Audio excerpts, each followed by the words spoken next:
that David Brooks told me after I finished that speech. He was the 1990 world champion. He said, Mohammed, I'm here in the world champion for the past 15 years. I have never seen anyone come close to this topic. I was just talking about a Bahraini husband, a Bahraini wife, and their problems. All right?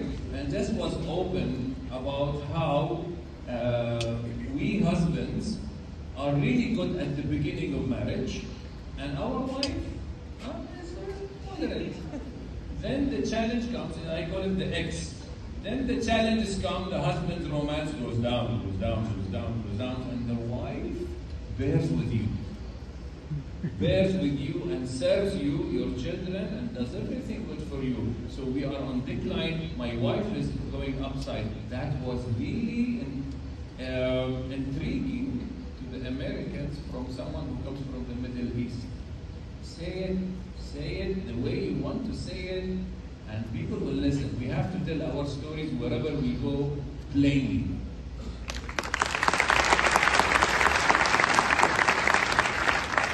I must say, my beloved is watching this right now, and she'll probably be thinking, yes, you tell him, he's right next to you.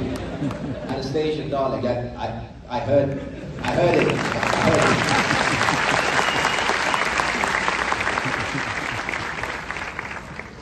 Thank you, Mr. Shukri. Thank you, Mr. Dim, for your amazing, funny comment.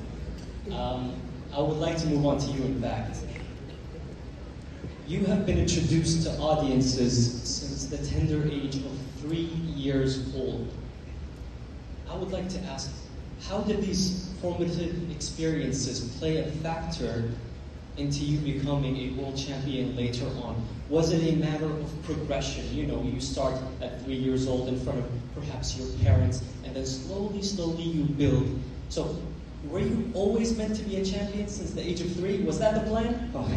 Well, thank you for that question. And for some context, that's a good question. I come from a family of performers. My mother was an actress, 2 of my aunts are models, one models in Miami, and the other I have no clue because she's in a different country every week. And so, from a very young age, we were put in front of audiences in order to speak. Now the question is, how did that impact me later on?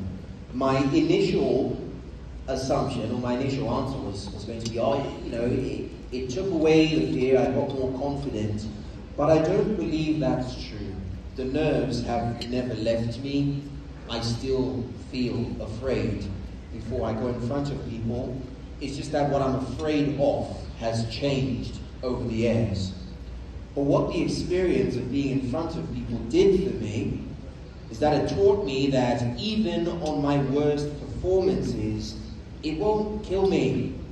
And I say this with absolute confidence because I remember a time when I butchered a presentation made of 4 lines in front of a head of state. He was as close to me as I am to you, and my speech was only 4 lines long. And I forgot everything, and I blanked out, and I stood there in an icy silence for what felt like an eternity. And I look back on that experience, and I still think, it didn't kill me. It didn't kill me. So I'm backstage today in a poorly chosen suit, and my friends look at me backstage and like, Cyril, don't.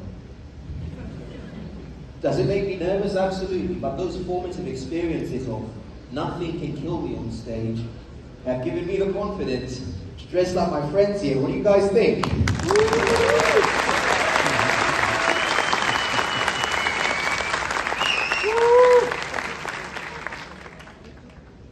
So you're telling me that it doesn't leave, the nerves don't go away ever?